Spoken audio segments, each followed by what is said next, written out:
एक आंदोलन राम मंदिर देणगी चोरी विरोधातलं आणि दुसरं आंदोलन जे देणगी चोरी विरोधात आंदोलन करतायत त्यांच्या विरोधातलं।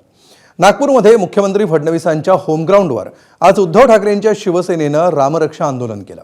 यावेळी ठाकरे गटातले सर्व प्रमुख नेते, कार्यकर्ते, विदर्भातले पदाधिकारी उपस्थित होते। त्याचवेळी दुसरीकडे ठाकरेंच्या आंदोलनाला उत्तर देण्यासाठी अमरावतीमध्ये हनुमान गढीवर माजी खासदार नवनीत राणा आणि आमदार रवी राणा यांनी हनुमान चालीसा आंदोलन केलं। राणांच्या आंदोलनामध्ये जैन मुनी निलेश चंद्र सहभागी झाले होते। नागपूरमधल्या आंदोलनात उद्धव ठाकरेंनी तुमचं रामरक्षा म्हणण्याचं काम आमचं रामरक्षा करण्याचं काम असं म्हणत फडणवीसांना टोला लगावला। शिवाय पक्ष फोडले, पेपर फुटले जात आहेत आणि आता दानाची चोरी झाली असं म्हणत हेच रामराज्य हवं का असा सवाल ठाकरेंनी मोहन भागवतांना केला।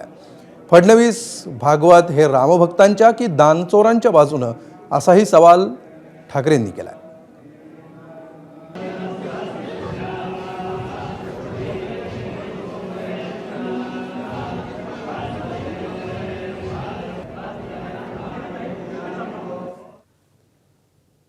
बाळासाहेबांनी जो डोक्यावरती घेतला होता, अनेक जणांनी जे बलिदान केलं, हे यांच्या चोरांच्या पोटापाण्याची सोय करण्यासाठी नव्हतं केलं। मंदिर वही बनाएंगे, कशाला बनाने के बाद लुटने के लिए? आम्ही आहोत ते मंदिर लुटारूंच्या विरुद्ध आहोत। फडणवीस साहेबांना सांगायची की आमची चेष्टा टिंगल मस्करी करण्यापेक्षा तुम्ही मंदिर लुटणाऱ्यांच्या बाजूने आहात की राम रक्षा करणाऱ्यांच्या बाजूने आहेत ते पहिले स्पष्ट करा।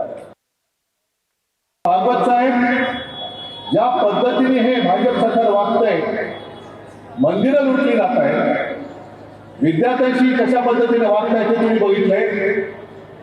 पेपर फुटतायत, पक्ष तर फोडले जात आहेत, पण आता मंदिरातल्या तिजोऱ्या फोडल्या जात आहेत। हेच हिंदू राष्ट्र तुम्हाला अपेक्षित होतं काय? तर या आंदोलनावरून मुख्यमंत्री फडणवीसांनी ठाकरेंना टोला लगावलाय, तर त्याला आंदोलनातून ठाकरेंनी उत्तर दिलंय। पहिल्यांदा तर मला या गोष्टीचा आनंद आहे की उद्धवजींच्या शेवटी हे लक्षात आलं, जो राम का नहीं वो किसी काम का नहीं। त्यामुळे ते रामाकडे परत गेले, त्याबद्दल मी त्यांचं अभिनंदन करतो।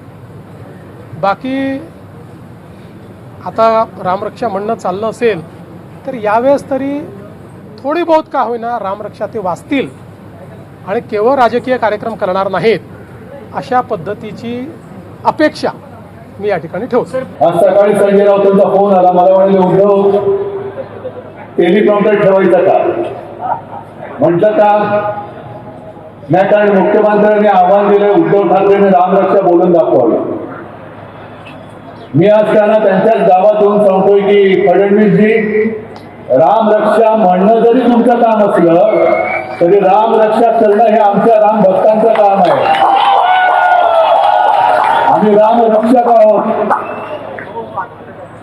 मनामध्ये भाव नाही आणि रामरक्षा म्हणताय म्हणजे मनी नाही भाव आणि देवा मला पाव, हे आमचं हिंदुत्व नाही।